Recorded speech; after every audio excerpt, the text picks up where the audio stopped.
which has been given twice before in person, and once before in person. The inaugural award went to Secretary of State James A. Baker III, who deserved it, and the second award was in our virtual year of 2020, and it went to Dr. Ngozi Okonjo-Iweala, who was then the chair of Gavi, the Vaccine Alliance, in our first pandemic year. We're in year three, practically. It's just amazing. And she is now the Director General of the WTO. So we picked well, and we're picking well again tonight. I'm going to read just a little bit about what this award is about, if I can find it on my phone. And I credit L.J. Stambuk for reinvigorating the awards system for WACA, because it brings all of you all out, and also to our former chair, Roman Papadouk, who really pressed for this particular award. And the case statement is, the International Service Award recognizes the achievements of an individual or organization in strengthening international cooperation and understanding in furthering peace, humanitarian awareness, human rights, social justice, world prosperity.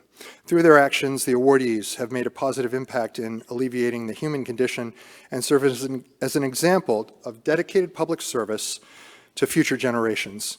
The award is presented annually, except for last year, by the Board of Directors of the World Affairs Council of America. And we are so pleased to be able to present the award, albeit virtually, to the U.S.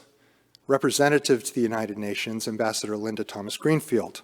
She was recently in Ukraine, speaking with President Zelensky, and I want to read just a little bit about this visit last week. They discussed holding Russia accountable for atrocities committed in Ukraine since its invasion 8 months ago, as well as the war's impact on global food security, one of the topics we're taking up this week. And to quote her spokesman, she's committed to continuing the work of the United Nations to strengthen international support for Ukraine's sovereignty and to urge member states to defend international law and the Charter of the United Nations, which we celebrated 70 plus years ago. So last night I was reuniting with a friend from SAIS who spent 30 years in the Foreign Service, and he recalled working for Linda in Kenya when she was doing refugee work.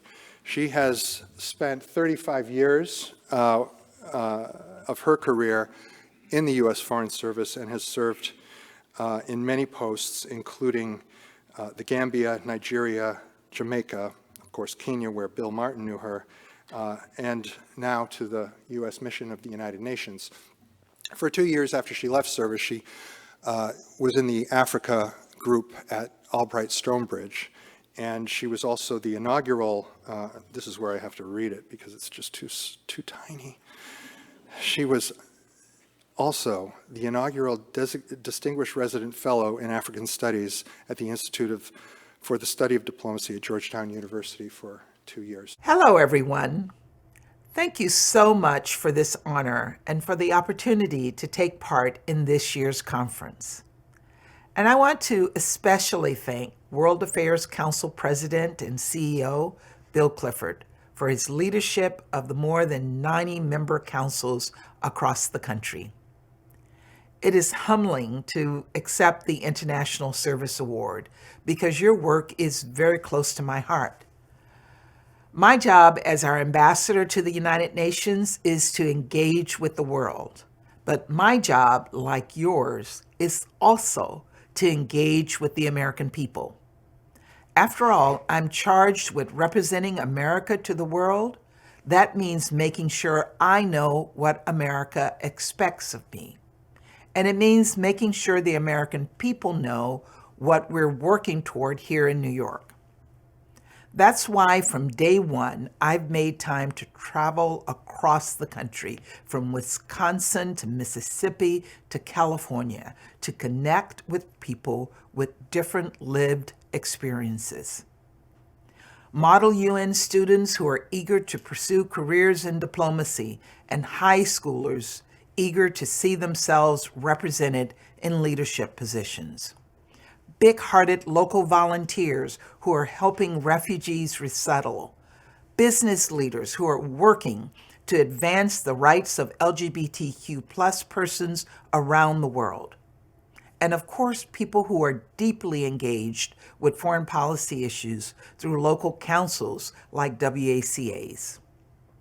The feedback I get from the American people helps inform my work. It makes me a better diplomat. And my hope is that these domestic engagements inspire people, especially young Americans, to get more involved with foreign policy so that they can even be considered as neighborhood ambassadors. So they can be empowered to advocate on issues like climate change and social justice.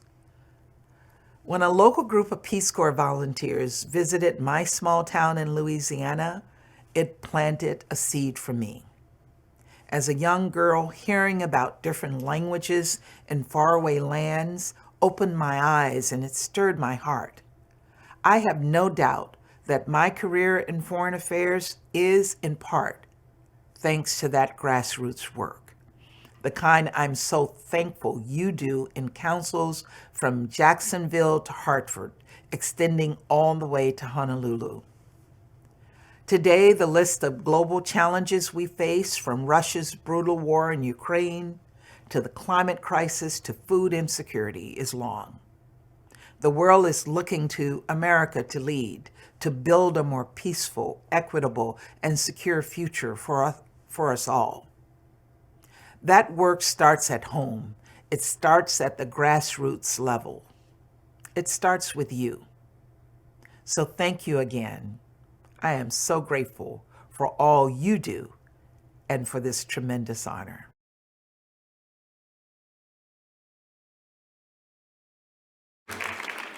Well, how about that? Thank you, Ambassador Linda Thomas-Greenfield. I can't wait to meet you in person someday. I know you've spoken at councils, and I hope that you will come visit us again. Thank you for all the work that you do to create a more peaceful world. So, we have a couple more to deliver. This is where the suspense comes in to some extent, I hope.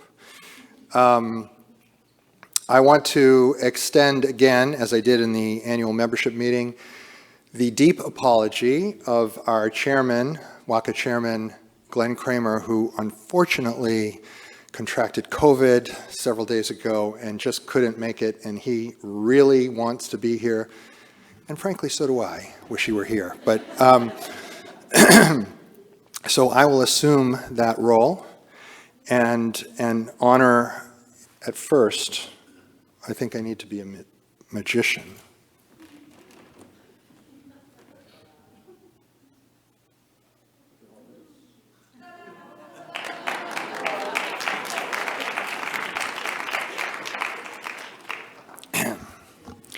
For my next trick.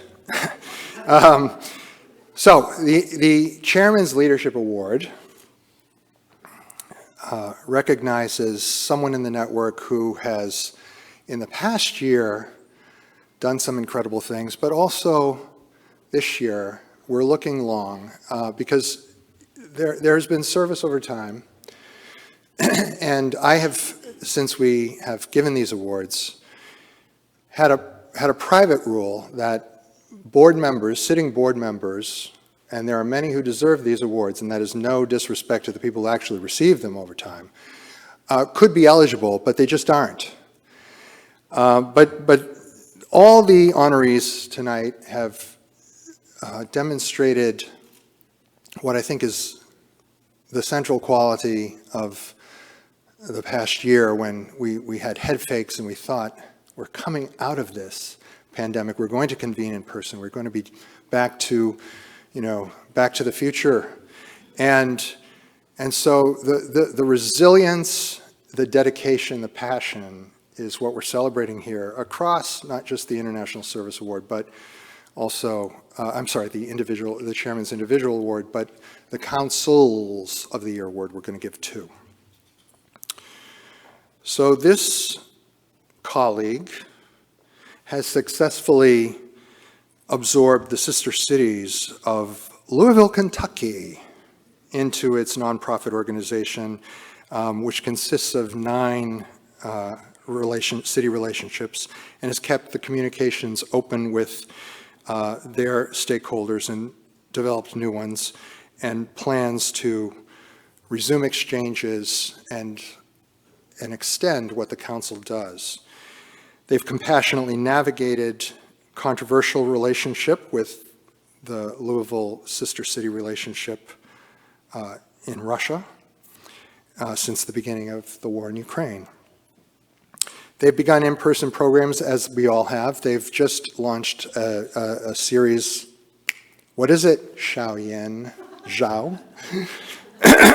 There's a new speaker series that has been launched, and they've had a record number of international visitor exchange programs. Also, to revert to the past, providing guidance as a board member for 6 years, providing Laura Duncan to my team at a time when we needed somebody to sustain academic world quest. She had the sense to kick me in the shins and say, if you're not going to hire her, I'm going to come do it. Well, I would have accepted that too. Xiao Yin Zhao is this year's recipient of the Chairman's Leadership Award.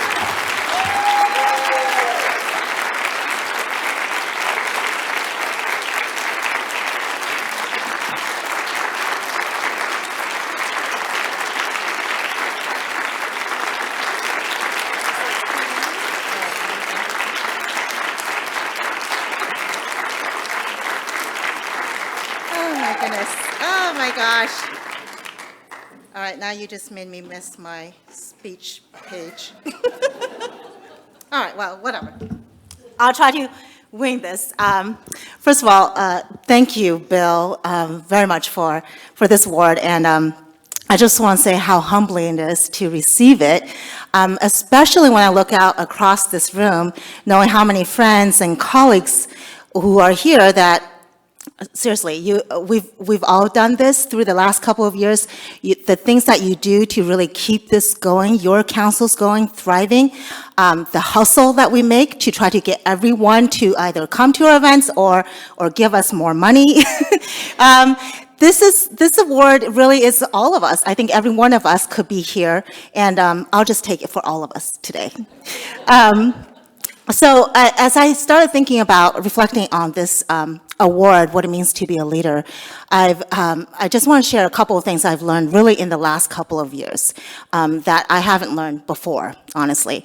So one is how important it is to surround yourself with people who really care about you just as much as they do about your organization and the mission that you have.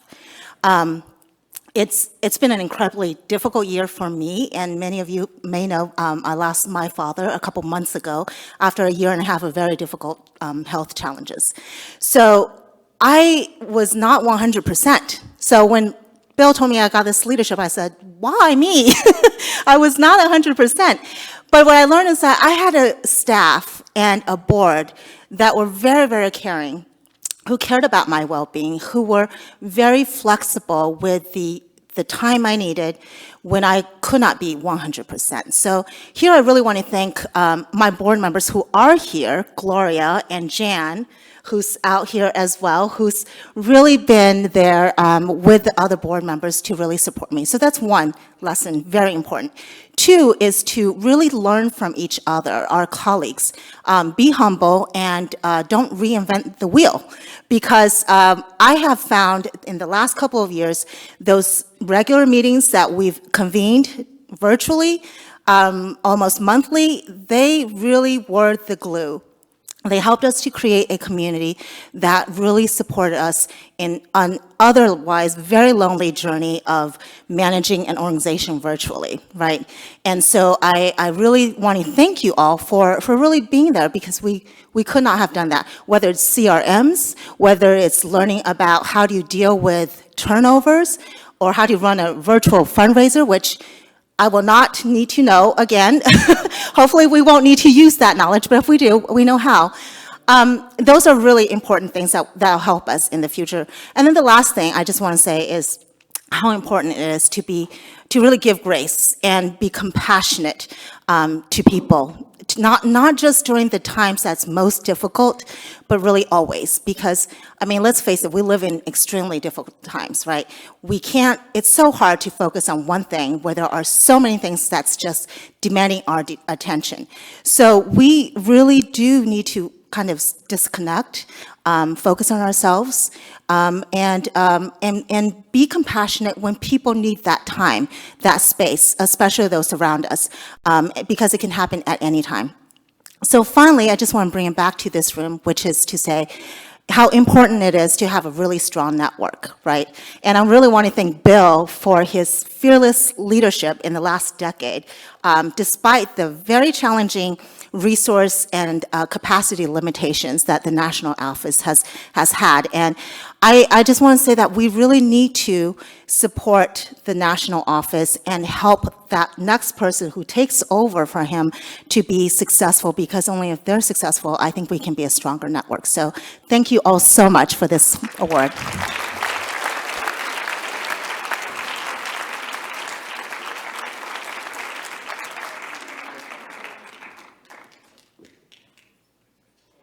Supposed to lift weights. Not supposed to lift weights. However, I will. Xiao Yin, thank you so much. Thank you for the message, the trail message, and thank you for the message of compassion, which is why when we schedule a breakfast at 7:30 for our Global Ties colleagues, I invite you to Edgar Bar for an old-fashioned, because that's compassion, okay? Yes, it is. Yes, it is. We have a busy day tomorrow. We have 2 more awards to give today. The Council of the Year Award. So we're staying in the heartland, folks. You know, we've got big councils on the coasts, and we have acknowledged them, and we have gone all the way to Alaska, and rightfully so.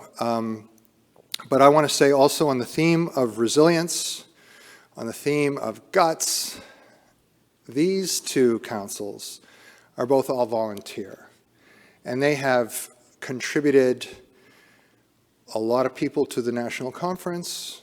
They have contributed great time and effort to pushing the growth of academic world quest, not only in their communities, but also broadly in the case of one council in particular, but both have. And it's hard for me to separate this, and in part I don't want to, because they also demonstrate something I said earlier in our meeting about the collaborative spirit that they've shown to each other. So, and the programming that they have done for WACA Engage America Speaker Series, both the International Labor Organization, Future of Work Project, Future of Korea, and in the case of Tennessee, some incredible podcasts and the Academic World Quest quiz that you all have been receiving in our newsletter every week. So WAC Tennessee, in absentia for Pat Ryan, who is going to accept, will be received by Jim Shepard, and Peoria Area World Affairs Council, which has a tribe here today, will be received by Angela Wack. 2 sterling volunteers, 2, you know, kind of old friends. I've traveled with one, I've spent a lot of time on the phone with another, and gosh, you guys have earned it, and you show us that small is beautiful. Come on up.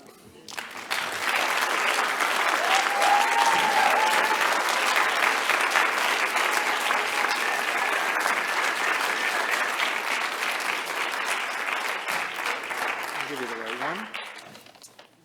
Okay, just to hold it. Applaud Angela there. I'm going to get out of the way. Because there are so many, we're going to do formal pictures afterwards, and we'll have some remarks. Yes, thank you. Angela, you go first.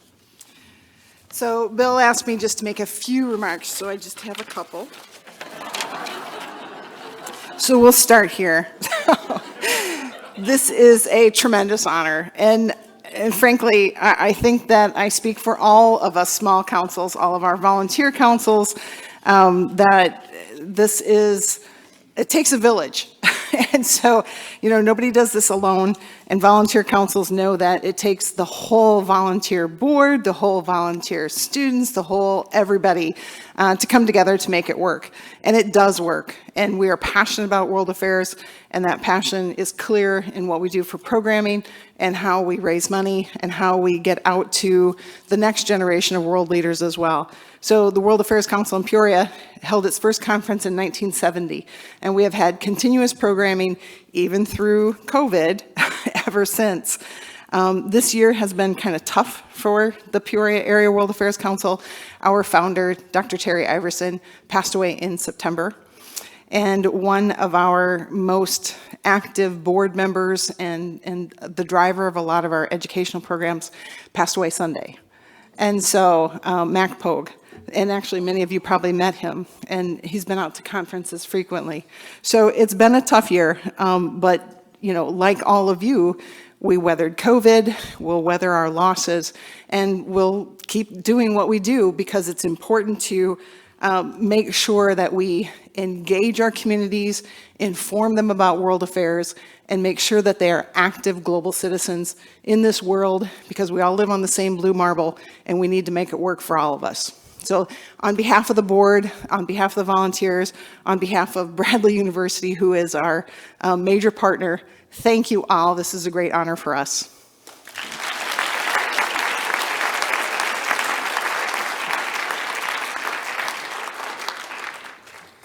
Let me begin by thanking Bill and the selection committee for recognizing the hard work of our leader, our founder, Pat Ryan. Many of you know Pat and have seen him throughout the years in many conferences here. Unfortunately, Pat couldn't be with us tonight, so I'm going to accept the award on behalf of Pat and on our council. The Tennessee World Affairs Council was formed about 15 years ago. And it was truly founded as a mom and pop organization.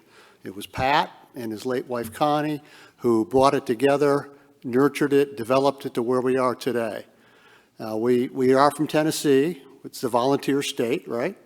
And we're an all-volunteer organization.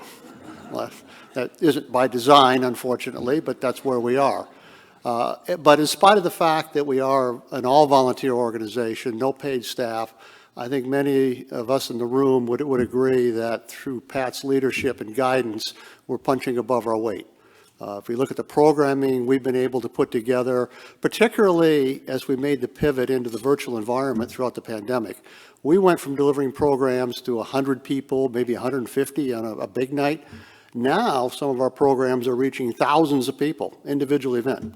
In 2020 election, we had a series that was very well attended, and most recently with the Ukraine-Russia situation, we put together a series this summer that had thousands of people literally around the world. It always amazes me when Pat shares the roster of people that have signed in.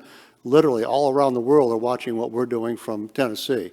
So it's nice to be recognized by Bill and the organization for the work that Pat has done and able to deliver programming, which is what we're all about, to many, many people. We also deliver the weekly quiz that Bill mentioned that has been part of the weekly letter, the national letter.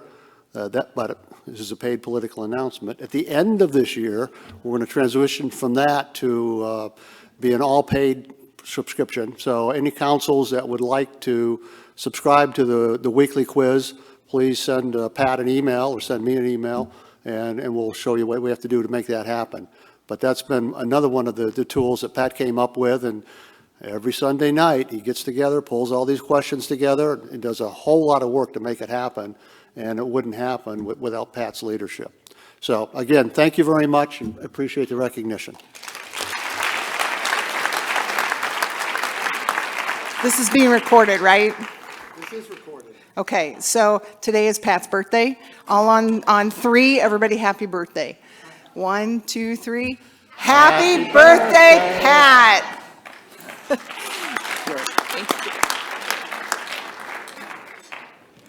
Thank you both. You know each other well. That's good. That is really touching. I think we have 4 very deserving honorees. Let's give a round of applause for the group.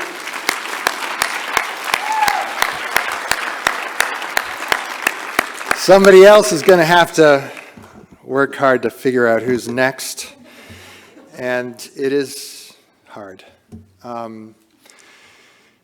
Wow, this is the moment where we're like halfway home if you're a WACA team. And I just want to say, I did credit the State Department Global Public Affairs group for helping us with the connection to our UN ambassador, but I need to shout out to the women of color advancing peace and security, because Elena Aquino, the chair, and Dr. Malika Glover, really pushed the envelope for us too and helped secure that. So thank you so much for being here.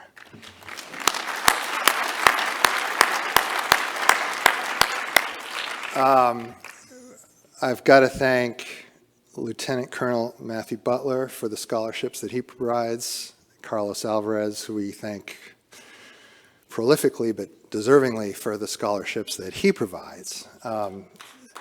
Yes.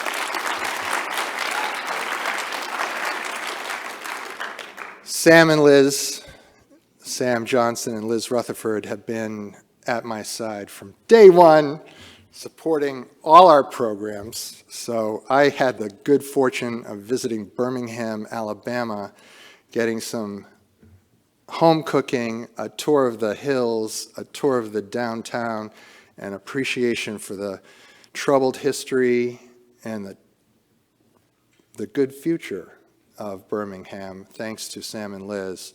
And I have to say, the friendship as well as the philanthropy has meant so much to me, but especially the friendship with Sam and Liz.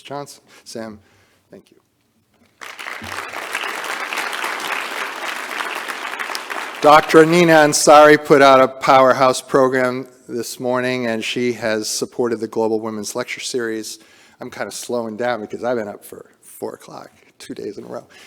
Who am I forgetting? NATO, Global Ties US, Helen Haig of Orange County, who paid a personal tribute but is giving to all of us, helping to support tomorrow's Lars Anderson House reception. Wait till you see this building, it's going to be great. All of you, the Foreign Policy Association, our own colleague Noel Lateef, for great decisions. We'll have a lecture on Ukraine, Russia, and the war over world order tomorrow. We have a big agenda tomorrow. All of you for coming out. This has meant so much to me that you come year after year. You share your wisdom with each other. You share it with me. You kick the hell out of the programs and the communities that you serve, because we need to know about the world, and you make it happen, and that's been my passion. Thank you very much. 2 more days. Enjoy your evening. Enjoy your evening. Good night, and see you tomorrow morning.